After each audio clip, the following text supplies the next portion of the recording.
Dan rakan-rakan saya, komrade daripada Pakatan Harapan di APPK ada amanah, kita teruskan PC ini dengan dua niat ataupun dua motif. Ya. Satu, untuk memberikan penjelasan berkenaan dengan situasi kepada sebuah GLC kepunyaan PKNP ataupun Perbadanan Kemajuan Negeri Perak yang ada anak syarikatnya yang akan digulung. Ya, telah pun digulung dan dia bertanggungjawab untuk menyelesaikan masalah hutang piutang dengan kreditor-kreditor dia.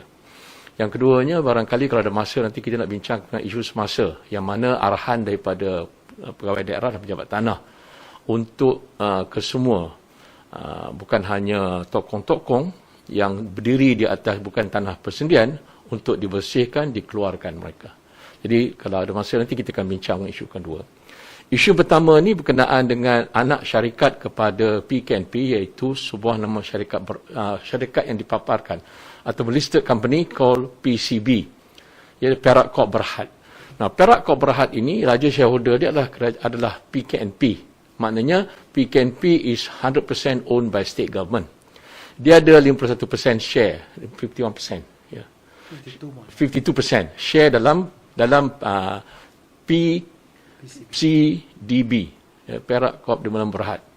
Syarikat inilah yang membangunkan MAPS dan telah pun terlibat dalam beberapa loan daripada institusi-institusi kewangan, ya, untuk membangunkan MAPS yang saya lihat dekat dengan tol itu.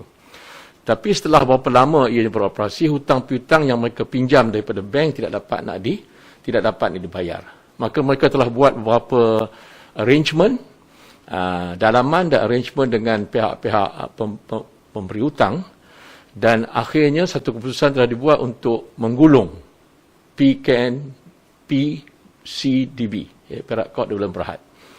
Yang menyebabkan hari ini ianya akan terkena kepada PCB dan PKNP. Nah, di dalam perbahasan Dewan Undangan Negeri baru-baru ini semasa pembentangan belanjawan, beberapa isu ini telah dibangkitkan untuk dijawab oleh pengerusi PKNP, iaitu yang amat berhormat Menteri Besar Datuk Seri Syarani. Malangnya tidak diterangkan dengan lebih jelas dan jitu. Bahkan jawapan yang diberikan kepada YB Keranji, khususnya disentuh juga isu ini sedikit oleh YB Sungkai dan juga YB Pasir Berdama, berkenaan dengan masalah penggulungan PCDB ini. Tetapi malangnya Yang Amat Berhormat Datuk Seri Menteri Besar telah menyatakan bahawa dia tidak ada locus. Maknanya apa yang berlaku dekat anak-anak syarikat kepada PKNP ini, iaitu PCB dan anak syarikat PCB, tidak ada kena-mena dengan kerajaan negeri. Maka untuk itulah kita buat PC hari ini setelah tidak mendapat jawapan yang elok, berdasarkan kebenaran daripada pengerusi PKNP. Itu satu yang kita rasakan tidak puas hati. Kami telah pun mengesyorkan supaya ada penerangan taklimat daripada PCB kepada beberapa orang ataupun semua adun Pakatan Harapan, termasuk juga adun-adun kerajaan, supaya kita tahu berkenaan dengan status kedudukan PCB dan juga yang nak digulung situ, PCDB. Satu tarikh telah ditetapkan pada 3 hari bulan Januari untuk ada diberi sesi taklimat. Jadi beberapa orang adun telah pun bersiap untuk membuat pendengaran kepada taklimat tersebut, tapi malangnya dibatalkan dengan cara tarikh yang akhir. Last minute cancellation. Dan diberikan tarikh baru, iaitu pada 10 hari bulan Januari, yang ini hari ini, di Casuarina Hotel pada pukul 12 tengah hari. Tapi 2 hari lepas kita juga dapat berita mengatakan bahawa taklimat pada hari ini juga dibatalkan. So ada 2 cancellation berkenaan dengan taklimat PCB, penggulungan PCDB daripada PCB. Maka oleh kerana kami berasa kecewa dan tidak puas hati berkenaan dengan pembatalan tersebut, kerana kita tak dapat apakah sebenarnya berlaku dalam anak syarikat kita. Jadi untuk itulah kita buat PC ini, supaya kita dapat terang pada orang ramai bahawa Pakatan Harapan kita ambil berat berkenaan dengan sebuah GLC kepunyaan kerajaan negeri. So this GLC is a public listed company yang disenaraikan. Jadi sudah tentulah ia bertanggungjawab bukan hanya kepada shareholder, bertanggungjawab kepada kerajaan negeri, bertanggungjawab kepada orang ramai, public. Tapi malangnya tidak ada pemberitaan yang betul-betul jitu daripada kerajaan negeri memberikan harapan kepada pemegang-pemegang saham dalam PCB. Jadi untuk itulah kita adakan PC. Dan insya-Allah dengan rakan-rakan kita daripada Keranji akan memberikan penerangan secara detail apa masalah kepada PCDB, apakah yang telah dibuat untuk mereka melonggarkan masalah-masalah yang mereka hadapi, dan apakah arrangement, the schemes of arrangement yang telah dibuat oleh mereka menyebabkan syarikat itu digulung. When that company is being wind up, so there must be some receiver. Ada dia punya syarikat-syarikat yang ambil alih, receivership. Dan pelantikan ini juga kita tak tahu. Bagaimana ia dilantik, adakah dia disetujui oleh institusi bank yang memberi hutang kepada PCB? Adakah mereka bersetuju dengan arrangement yang dibuat oleh receiver yang telah pun dilantik oleh pihak PCB?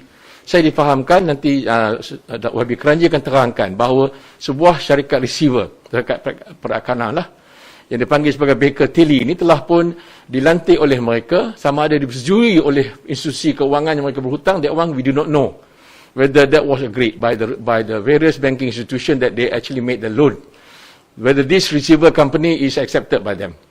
So on that count, we are making this PC to alert the public and the state government that something serious is going to happen if it's not being handled now. Jadi kita tak mahu nanti bila suasana telah menjadi bubur, memang dah teruk tak boleh nak selesaikan, baru kita hadapi masalah kewangan bagi pihak kerajaan negeri.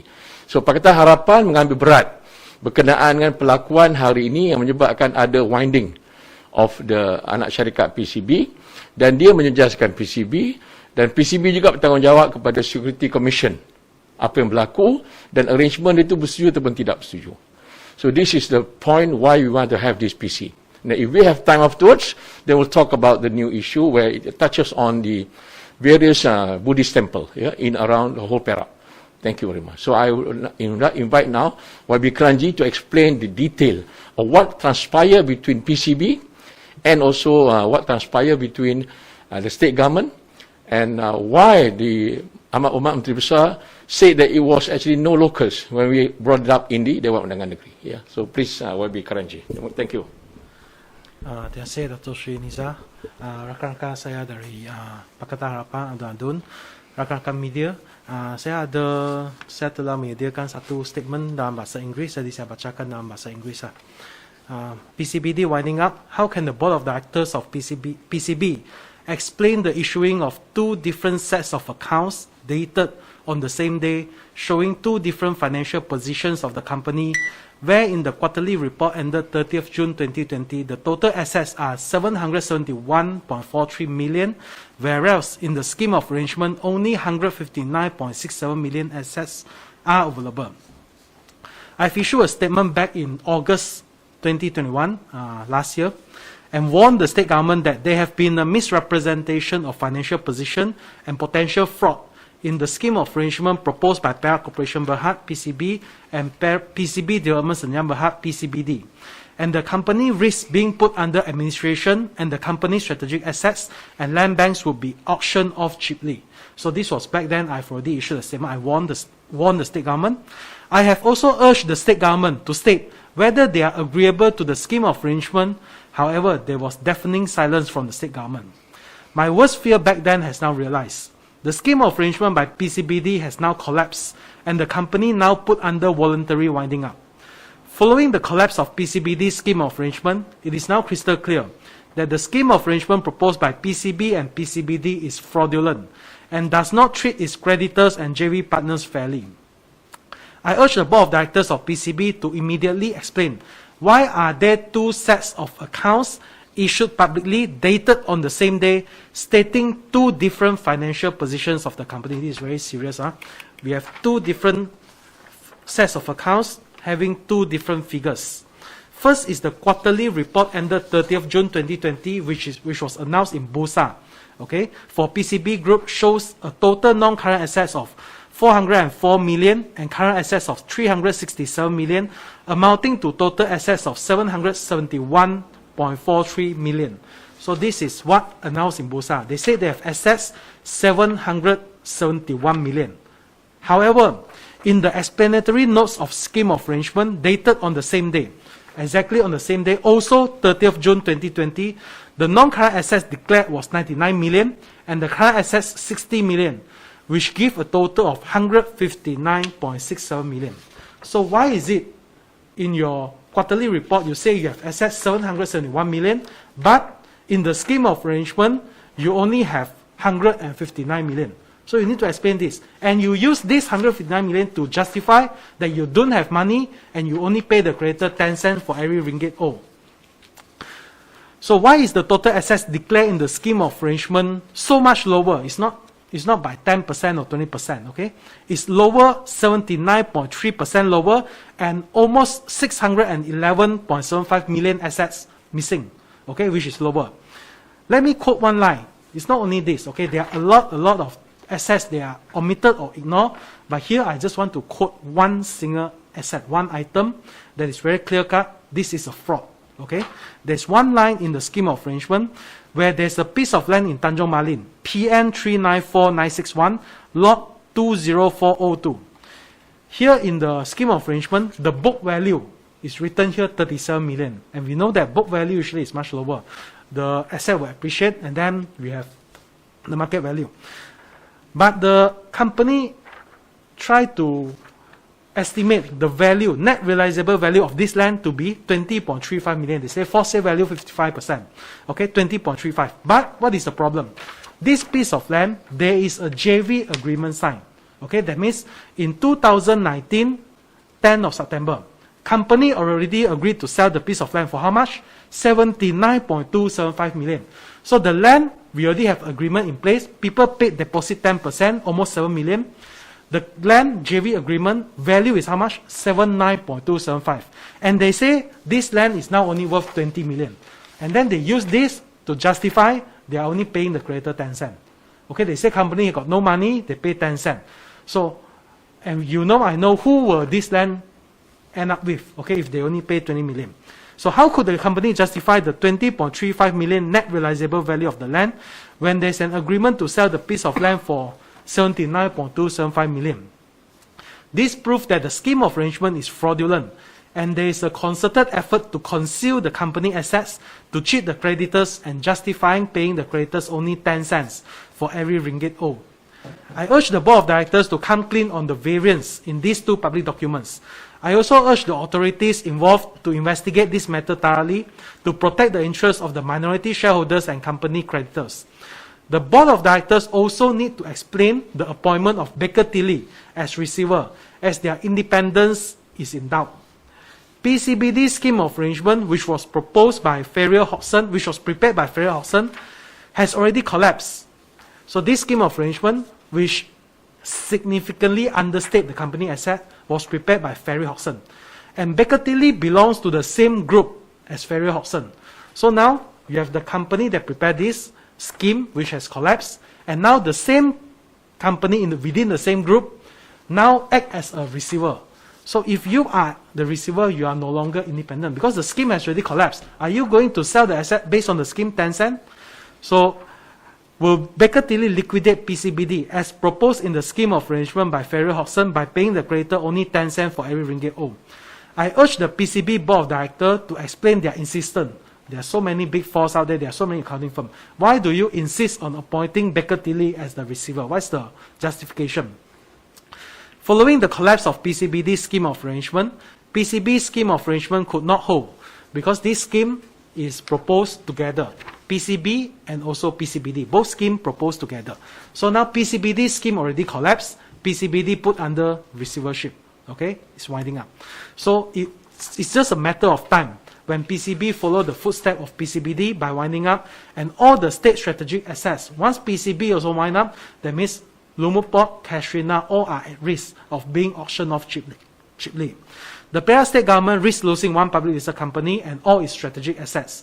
I urge Perak Menteri Besar Syarani to immediately step in and take corrective action to avoid this catastrophic scenario from happening. Okay, so this is about the PC today. I still have a lot of information and a lot of documents, but these are very details. But today I don't want to cover the issue. I need to talk about two. Okay, I need to talk about two. One is why are there two sets of accounts? Okay, two different. And also the land. How are you going to justify? A JV signed 79 million, okay? And then you only treated it as 20 million net realizable value. This is cheating, okay? This is fraudulent. That's why I say the company can never justify.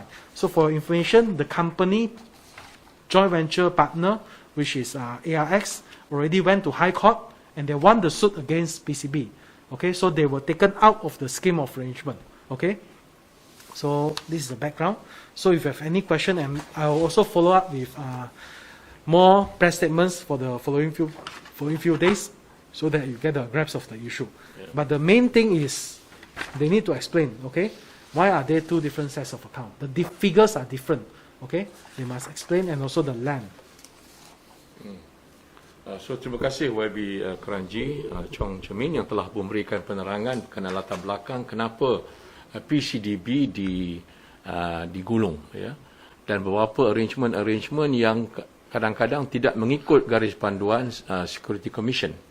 Misalnya tadi, kalaulah pada 30 hari bulan Jun tahun 2020 adalah tarikh muktamad akaun yang sah. That is the official account of this incident PCDB ni. Tetapi kenapa pula pada 30 hari bulan March, was it? June. No, the official Security Commission account publicly. Both on the same day. Same date. Tapi dia punya account tu berbeza. Yeah, this is just like a backdoor. Old company, many companies are doing that. They have two sets of account. One is the official one, the other one is the hidden. So takkanlah sebagai sebuah syarikat GLC negeri Perak ada account macam tu. It's just like backdoor punya company. So this is actually a bad image to the state government. Dan kalaulah Security Commission tahu benda ini, that means there is a complete fraudulent. Ada usaha-usaha pembohongan dan penipuan. Ya, jadi kami minta penerangan daripada PCB, khususnya PCDB, kenapa ada dua jenis akaun yang berbeza-beza dari segi aset dia. Yang keduanya, kita nak minta supaya mana-mana aset kepunyaan PCDB yang telah pun ditandatangani dengan orang ketiga, that they have entered into agreement, joint venture agreement to develop the land in Tanjung Malim. That piece of land has been quoted just now. It's actually inside dia punya ni. Tiba-tiba bila diturunkan harga di 20 juta, apa jadi kepada third party itu? Dia telah melabur, they already paid 10%, was it? 10%? Which is close to 7 million. Bila nilai tanah tu depreciate, so they actually advanced to CCB, the value was become less. Daripada 6.8 million, hampir 7 million, now they only get 700,000 nilai dia. Now this is clear fraudulent. Ini penipuan. Bright day robbery. So kita tak mahu anak syarikat kerajaan negeri terlibat dalam suasana sedemikian. Because they can actually take this to court and fine the state government for devaluing their asset. Jadi kita minta satu penerangan khas. Yang itu sebabnya kita minta penerangan ini, tapi telah di-cancel. Saya juga faham bahawa kalau sekiranya benda ini nak diterangkan kepada orang awam, maka kita syorkan, kita mahu, we are actually demanding a special assembly. Kita nakkan satu sidang khas.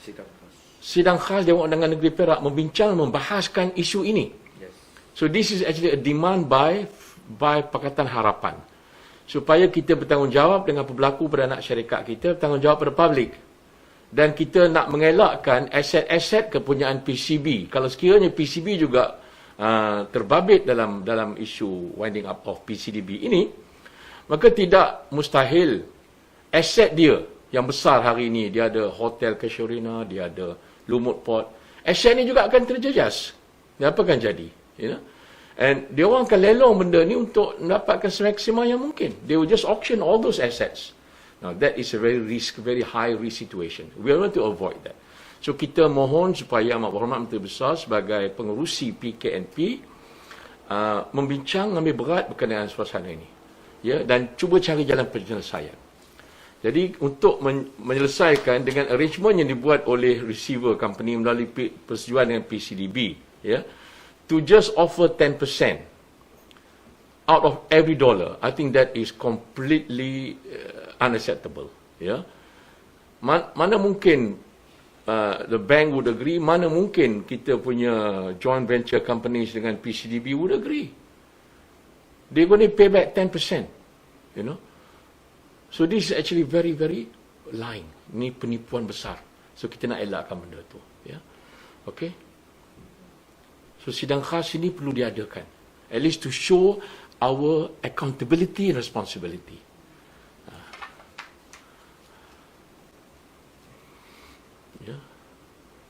Now, if this is made known and it's being opened by Security Commission, because pelanggaran-pelanggaran peraturan-peraturan guideline, dia akan membabitkan negeri Perak. Yeah? It's being publicized and being exposed. Especially PCB as a public listed company, dia ada tanggungjawab dia kepada pemegang-pemegang saham.